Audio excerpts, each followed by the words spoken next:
Évangile de Jésus-Christ selon saint Marc. En ce temps-là, Jésus ainsi que Pierre, Jacques et Jean descendirent de la montagne.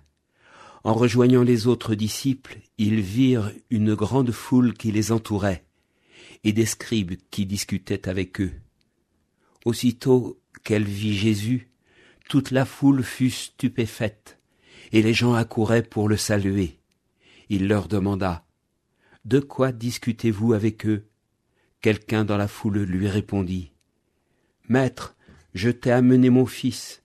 Il est possédé par un esprit qui le rend muet. Cet esprit s'empare de lui n'importe où, il le jette par terre. L'enfant écume, grince des dents, et devient tout raide. J'ai demandé à tes disciples d'expulser cet esprit, mais ils n'en ont pas été capables. » Prenant la parole, Jésus leur dit: « Génération incroyante, combien de temps resterai-je auprès de vous? Combien de temps devrais-je vous supporter? Amenez-le-moi. » On lui amena. Dès qu'il vit Jésus, l'esprit fit entrer l'enfant en convulsion. L'enfant tomba et se roulait par terre en écumant.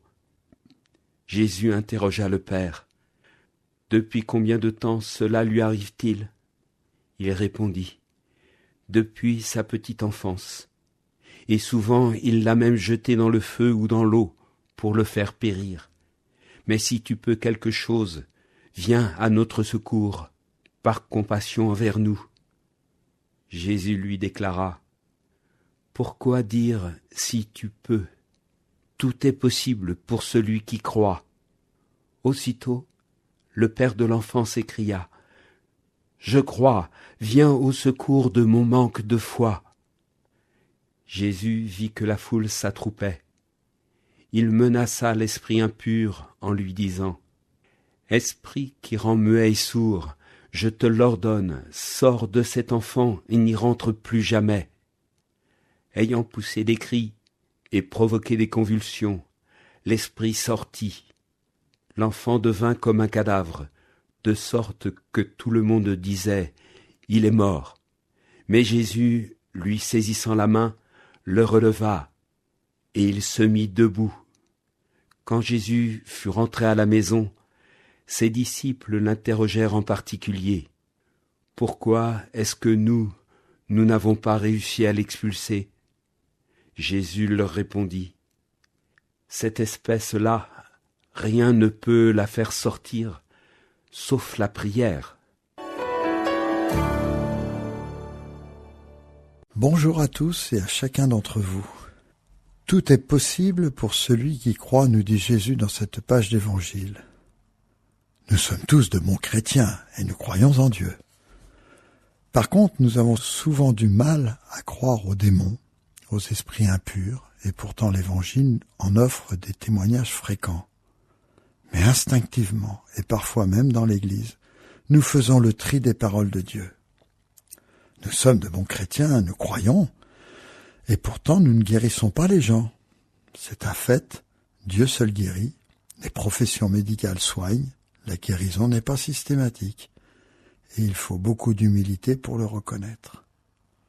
Nous sommes de bons chrétiens, et pourtant Jésus nous reproche notre manque de foi. Il a même du mal à nous tolérer. Que nous manque-t-il alors ? Les disciples ont reçu mission et toutes les impositions des mains n'ont pas eu toutes les mêmes conséquences, principalement par manque de foi. Le bon chrétien ne va pas aller voir un malade et lui asséner triomphalement « Le Seigneur te guérit ». De quoi aurait-il l'air si ça ne marche pas ? Et souvent ça ne marche pas. Le bon chrétien, au contraire, accompagne son frère blessé, mourant, et le présente au Seigneur, comme dans les soirées Jésus sauve de la paroisse Saint-Louis à La Roche. Cette espèce ne peut sortir que par la prière, nous dit Jésus. Priez Jésus, priez pour la personne, consacrez du temps à prier, à adorer, à contempler, à communier, à devenir toujours un peu plus une personne de prière. C'est laisser Dieu agir en nous, par nous, avec nous, mais ne pas faire de Dieu l'exécuteur de nos exigences personnelles. Nous nous prendrions alors nous-mêmes pour des dieux.